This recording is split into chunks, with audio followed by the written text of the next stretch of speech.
Mapagpalang araw po sa inyong lahat. Ngayon po ay araw ng Sabado, ika-21 ng Marso. Pakinggan po natin ngayon ang mabuting balita ng Panginoon. Pagbasa mula sa aklat ni Propeta Jeremias. Ipinabatid sa akin ng Panginoon ang masamang balak laban sa akin ng mga kaaway ko. Ako'y parang maamong tupang dinadala sa patayan at hindi ko nalalamang may masamang balak pala sila sa akin. Wika nila, putulin natin ang puno habang malusog. Patayin natin siya nang wala nang makaalaala pa sa kanya.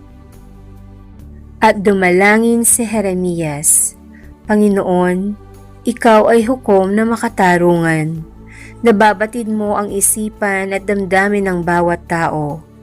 Ikaw ang magiganti sa mga taong ito. Ipinauubaya ko po sa iyo ang aking gawain. Ang Salita ng Diyos. Salamat sa Diyos. Salmong Tugunan. Panginoon aking Diyos, pag-asa ko sa iyo'y lubos. Panginoon aking Diyos, sa iyo ko natagpuan, yung aking minimithi at hangad na kaligtasan.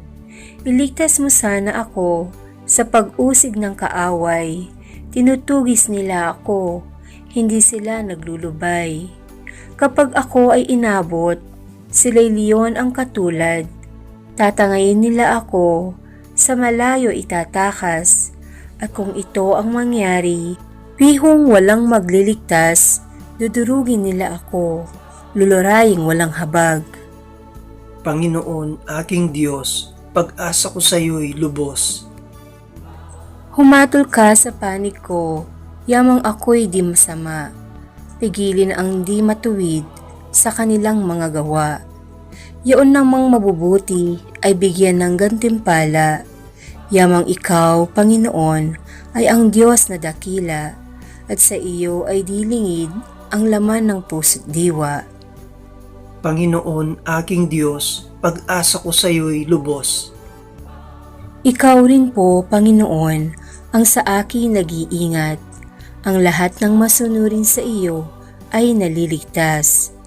Ikaw ang Diyos na matuwid, isang hukom na matapat, laging handang magparusa sa sinumang gaway linsad. Panginoon, aking Diyos, pag-asa ko sa iyo'y lubos.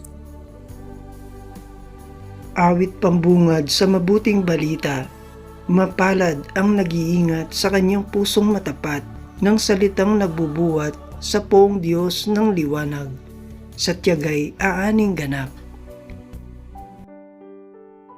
Ang mabuting balita ng Panginoon ayon kay San Juan. Noong panahong iyon, marami sa mga nakarinig kay Jesus ang nagsabi, tunay ngang ito ang propetang hinihintay natin. Ito nga ang Mesiyas, sabi ng iba. Ngunit sumagot naman ang iba pa, maaari bang magmula sa Galilea ang Mesiyas? Hindi ba sinabi ng kasulatan na magmumula ang Mesiyas sa lipi ni David? At sa Bethlehem na bayan ni David ipanganganak? Magkakaiba ang palagay ng mga tao tungkol sa kanya. Ibig ng ilan na dakpin siya, ngunit wala namang nangahas humuli sa kanya. Ang mga kawal na bantay sa templo ay nagbalik sa mga punong saserdote at sa mga pariseo. Bakit hindi ninyo siya dinala rito? Tanong nila sa mga bantay. Sumagot sila, wala pa pong nagsalita ng gaya niya. Kayo man ba'y nalinlang din? Tanong ng mga pariseo.